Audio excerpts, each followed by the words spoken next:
အေးဆိုင်ဖွင့်ထားပြီးပုံစံမတူတဲ့ပုံစံလေးနဲ့တွားချင်တဲ့သူတွေအတွက်ကိုဖြော်နီးအစ်စ်လေးလာပြီးတော့မှပြောပြပေးမယ်ပေါ့နော်ဒီဖြော်နီးလေးကိုသိချင်တဲ့သူတွေက comment မှာ yes လို့ရေးမယ်နော်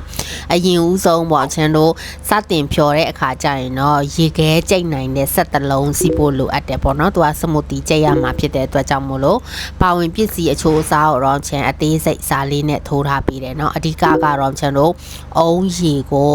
ဒီနို့စီရဲ့နွားနို့ရဲ့ပေါ့နော်ဒါကိုအုံးသီးတဘာဝအုံးသီးနဲ့ပေါ့နော်ချန်တို့ကြိတ်လိုက်တာ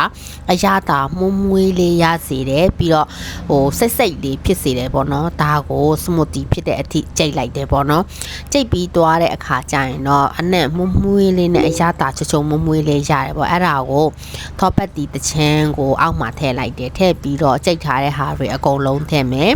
ပြီးတော့ကြည့်လိုက်တာနဲ့တွေ့လားတကယ်တောက်ချင်စရာလေးဖြစ်တယ်ပေါ့နော်ပြီးတော့ထောပတ်တီနဲ့အရန်လိုက်ပတ်မှုဖြစ်တယ်ပေါ့နော်အပေါ်မှာထောပတ်တီကျန်တဲ့တချမ်းကိုချမ်းကမှောက်ရက်လေးထည့်လိုက်တယ်ပြီးတော့တဘာဝအားဖြည့်တဲ့